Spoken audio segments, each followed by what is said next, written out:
Oi, eu sou a professora Cristiane do GAD Fisiologia. Neste vídeo vamos falar sobre os movimentos oculares, sobre algumas vias centrais de controle dos movimentos oculares e reflexos visuais. Os globos oculares são movimentados por 6 pares de músculos, os retos laterais, mediais, superiores e inferiores, e os oblíquos, superiores e inferiores. Os oblíquos superiores são inervados pelos nervos trocleares, que compõem o 4º par de nervos cranianos. Os retos laterais são inervados pelos nervos abducentes, que compõem o 6º par de nervos cranianos. E os demais são todos inervados pelos nervos oculomotores, que compõem o 3º par de nervos cranianos.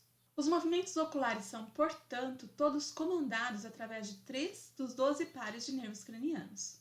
Os movimentos oculares podem ser classificados em conjugados ou disjuntivos. Movimentos conjugados são aqueles nos quais os olhos se movem para o mesmo lado, e disjuntivos são aqueles nos quais os olhos se movem para lados opostos. Olha só, esses 2 olhos estão olhando para o mesmo lado, então isso é movimento conjugado. Aqui nós temos os 2 olhos olhando para cima, movimento conjugado. Os 2 olhos olhando para a esquerda, movimento conjugado. Os 2 olhos olhando para baixo, movimento conjugado. Agora, se um olho vai para um lado e o outro olho vai para o outro, nós temos um movimento disjuntivo, que está representado aqui nesse caso e nesse caso também. Quando você olha para o lado, ou para cima, ou para baixo, está realizando um movimento conjugado, pois ambos os olhos se moverão na mesma direção. Agora, quando você observa um objeto que está mais próximo ou mais longe de você, seus olhos estão cada um se movimentando para um lado oposto ao lado que o outro está se movimentando. Se o alvo do olhar se aproxima, o olho direito se movimenta para a esquerda e o olho esquerdo se movimenta para a direita. E se do contrário o alvo se afasta, o olho direito se movimenta para a direita e o olho esquerdo se movimenta para a esquerda. Os movimentos disjuntivos são, portanto, convergentes ou divergentes. Outra forma de classificar os movimentos é pela sua função. Existem movimentos considerados de foveação, que têm como função direcionar os globos oculares de forma a colocar ou manter a imagem na fóvea. Existem movimentos de estabilização da imagem na retina, que intercalam movimentos de um lado para o outro, de forma que estão associados a variações cíclicas de posicionamento da imagem. Essas variações são provocadas ou pela própria imagem ou pelo indivíduo. Vamos primeiro conversar sobre as sacadas e o segmento lento, que são considerados movimentos de foveação. As sacadas são movimentos rápidos e balísticos que usamos quando estamos em busca de um novo alvo visual. Isso acontece quando você está observando um ambiente, quando vai olhar o seu relógio, quando está lendo um texto, admirando uma obra de arte, assistindo um filme, ou seja, a maior parte do tempo. A imagem contínua que nós formamos mentalmente do ambiente é, na verdade, uma reconstrução de muitas pequenas partes foveadas desse ambiente, circundadas por informações menos precisas da periferia visual. Nesse gráfico estão representados os pontos onde os olhos pararam para observar esta foto. Os riscos finos representam um movimento rápido e brusco, que é o típico da sacada, mostrando saltos para diferentes regiões de informação. Então, observe que o olho para observar com maior detalhe regiões mais ricas em informação. E realmente não observa diretamente regiões que não apresentam informação de interesse. Neste vídeo eu representei sacadas. Essa pessoa estaria mirando com o olhar 2 objetos estáticos, cada um em um lado do seu campo visual. O outro movimento considerado de foveação é o segmento lento. Na verdade, ele só é possível após o objeto já estar foveado. E o nome dele indica o que ele é. Objetos que estão se movimentando no campo visual podem ser perseguidos pelos olhos sem perdermos a sua foveação. Isso é feito de forma suave, bem diferente das sacadas. Esse movimento nós usamos para observar um avião passando no céu, um carro passando na rua, uma casa que está na rua onde o ônibus está passando e assim por diante. Qualquer imagem que se mova no campo visual de forma suave pode ser perseguida também de forma suave e contínua pelos olhos, e assim a imagem é mantida foveada após uma sacada inicial.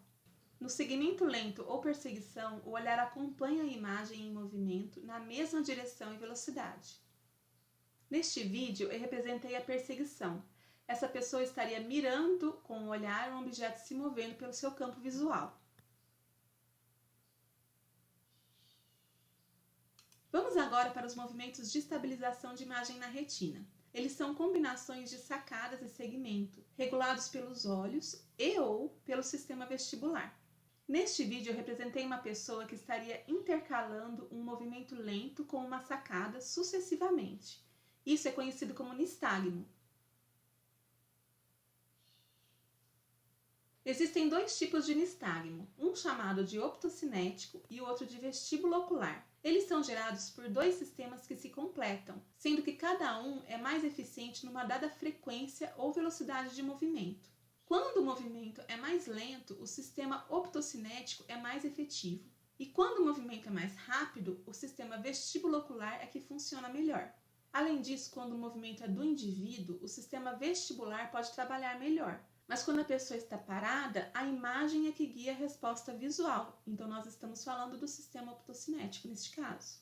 O nistagmo é composto de sacadas e perseguições intercaladas, como vocês acabaram de ver. E isso mantém imagens foveadas. No nistagmo optocinético, por exemplo, se você parar em frente a uma ferrovia e ficar observando um trem passar com seus vagões, seu olho foveia um vagão. Isso é feito usando uma sacada, acompanha o vagão usando segmento lento. Depois, com outra sacada, volta o campo visual para fovear outro vagão que está chegando naquele momento e acompanha aquele outro vagão com um movimento lento e assim por diante. É um nistagmo de baixa frequência baseado nas imagens passando sobre a retina. Já o nistagmo vestíbulo ocular é dividido pela relação reflexa que há entre o sistema vestibular e o controle do movimento dos olhos. Nele, a ideia não é a imagem se movimentar, mas a sua cabeça se movimentando. Se a sua cabeça se movimenta, a imagem acaba variando de posição na retina. Seus olhos então se movimentam na mesma velocidade, mas na direção oposta, para que o campo visual se estabilize. Você pode pensar que é mais ou menos como câmeras digitais novas, usadas para filmar esportes radicais, comparadas a uma câmera digital comum. A primeira tem estabilização da imagem, a segunda não. No caso do vestibular, se a nossa cabeça desce, os olhos sobem. Se a cabeça vai para a esquerda, os olhos vão para a direita e assim por diante. Dessa forma, a imagem que eles estão recebendo fica estável. Se não tivéssemos isso, o mundo mexeria como as filmagens antigas. Nós usamos esse sistema sem perceber o tempo todo. Quando nós andamos, nos movimentamos de qualquer forma. Por exemplo, se você está num ônibus que circula por uma cidade esburacada, e nós que moramos em Divinópolis sabemos bem o que é isso, você tem ideia do quanto ele chacoalha, com certeza. Se não fossem seus reflexos vestibulo-oculares, você veria o mundo em riscos borrados durante a viagem. Nós vamos encerrar esse assunto com algumas animações. Eu vou deixar um link para esse mesmo vídeo separado para você poder fazer uma atividade em outro momento. Eu quero que você, se possível, filme seus olhos enquanto vê essas animações. Enquanto filma os seus olhos, observe cada uma das bolas e faixas que vão aparecer na tela. Depois, você vai poder assistir a filmagem dos seus próprios movimentos oculares. Com essa animação, a gente vai conseguir obter sacadas filmadas. Com essa animação, a gente vai conseguir obter movimentos de segmento lento. E com essa animação, nós vamos conseguir observar o nistagmo. Revisando, o controle do movimento dos olhos passa pelos núcleos oculomotor, troclear e abducente. O núcleo abducente inerva os músculos retrolaterais, o núcleo troclear inerva os músculos oblíquos superiores e os núcleos oculomotores inervam os demais músculos extrínsecos dos olhos. Estes núcleos, por sua vez, são inervados direta ou indiretamente por diversas áreas encefálicas, como o córtex frontal, que tem uma área de controle do olhar, e estruturas do tronco encefálico. No tronco encefálico, nós temos os colículos superiores e o centro de mirada vertical, que ficam no mesencéfalo, a formação reticular pontina paramediana, que fica na ponte, e os núcleos vestibulares, que ficam no bulbo rostral. O movimento lateral dos olhos, por exemplo, é ativado pela formação reticular pontina paramediana, destacada aqui, a FRPP. Primeiro, vamos dar uma olhada nessa imagem. O que nós temos aqui são dois olhos voltados na nossa direção. Então, o olho direito é este, e esse aqui é o esquerdo. Também temos um corte transversal pelo mesencéfalo e outro pela ponte. Neurônios da FRPP inervam o núcleo abducente ipsilateral, ou seja, do mesmo lado, de onde saem estímulos para o músculo reto lateral do olho do mesmo lado. Do núcleo abducente partem fibras que cruzam a linha média e inervam o núcleo oculomotor contralateral, ou seja, do lado oposto. Dessa forma, o músculo reto medial do outro olho também é estimulado. Por essa via, então, em consequência da ativação da FRPP, os dois olhos vão se mover em conjunto para o mesmo lado. Nesse exemplo, a FRPP direita induz o giro dos dois olhos para a direita. Lá no encéfalo tem uma outra região chamada de centro da mirada vertical, que faz o mesmo tipo de controle para os movimentos de elevação e abaixamento dos olhos. A via que nós acabamos de apresentar é a via final comum do movimento horizontal dos olhos, ou seja, sempre que o sistema nervoso central for ativar esse movimento, será por essa via. As vias finais comuns dos movimentos sacádicos dos olhos são controladas pelo campo ocular frontal, que fica no córtex frontal superior, anterior ao córtex motor primário, e os colículos superiores, que ficam no mesencéfalo.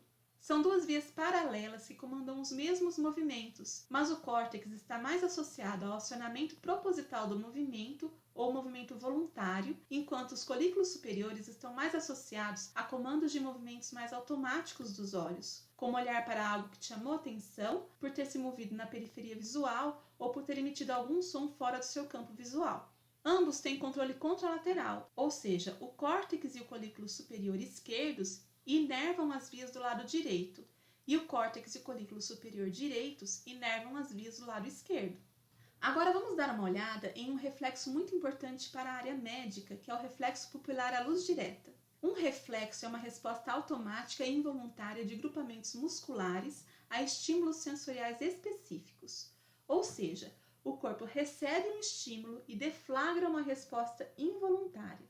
Um exemplo simples de reflexo é quando você tira o pé do chão se pisa num prego. Esse reflexo de tirar o pé do chão é um reflexo medular, ou seja, o centro de integração entre o estímulo sensorial e a resposta motora se encontra na medula espinhal. Temos também reflexos de tronco encefálico, cujo centro de integração entre estímulo e resposta se encontra no tronco encefálico. Nós vamos falar de reflexos em geral quando discutirmos controle motor, mas o que vamos mostrar hoje é um exemplo de reflexo de tronco encefálico. O reflexo pupilar à luz direta é conhecido como um reflexo consensual, porque quando o sistema nervoso está preservado, um estímulo unilateral, ou seja, de um lado só, vai provocar resposta bilateral, ou seja, dos dois lados. Observe a via representada aqui. Nós temos os dois olhos, os nervos ópticos, o quiasma óptico, os tratos ópticos, chegando lá na transição entre o mesencéfalo e o prosencéfalo. De lá partem vias eferentes que acionam o gânglio ciliar que inerva o músculo constritor da pupila. Quando uma luz é direcionada ao olho, essa informação é levada à região pré-tectal, que fica bem na divisa entre prosencéfalo e mesencéfalo. Nós chamamos essa região de pré-tectal porque ela fica rostral, ou seja, adiante do teto do mesencéfalo. O núcleo pré-tectal ativado inerva os núcleos de Edinger-Westphal bilateralmente. É do núcleo de Edinger-Westphal que parte a via eferente. Como nós ativamos esses núcleos bilateralmente, as respostas são geradas em ambos os olhos. Então, uma luz que incide em um dos olhos provoca a constrição pupilar bilateral. Nós vamos encerrar essa parte da matéria pensando um pouquinho sobre a tríade de acomodação e a estereopsia. A tríade de acomodação é composta por 3 mecanismos acionados para ajustarmos o foco a objetos mais próximos ou mais distantes. Nós falamos sobre cada um deles de forma separada. Observe esse esquema. Digamos que você vai mudar o seu objeto-alvo do ponto C para o ponto A. Para fazer isso, 3 ações são necessárias. A primeira, bem óbvia, é que um movimento disjuntivo convergente deve ser realizado pelos olhos, a fim de colocar a imagem do ponto A sobre as fóveas. A segunda, nós já discutimos na óptica da visão, que é aumentar a curvatura da lente para ajustar o ponto focal, para que o foco da imagem caia sobre a retina e não atrás dela. E a terceira é o aumento da profundidade de foco por redução do diâmetro pupilar. Como eu disse, você já conhece cada um desses mecanismos, então agora é só juntá-los. Nós também usamos 3 mecanismos para perceber o mundo em 3 dimensões, o que chamamos de estereopsia. O primeiro é chamado paralaxe de movimento. Na paralaxe de movimento, quando você está se deslocando, objetos estacionários próximos movem-se mais rapidamente no seu campo visual que objetos distantes. O segundo usa como base os tamanhos relativos de diferentes objetos no ambiente. Assim, uma cadeira próxima de você ocupará uma área maior no campo visual do que a mesma cadeira longe de você.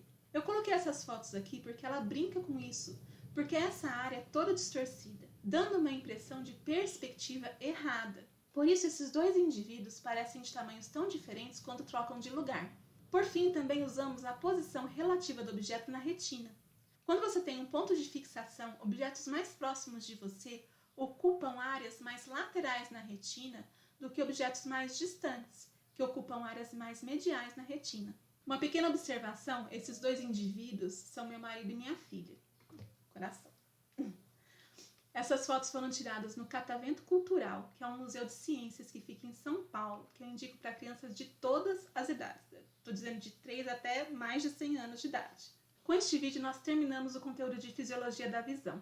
Por agora é só. Esse é o GAD Fisiologia e nós nos vemos no próximo vídeo.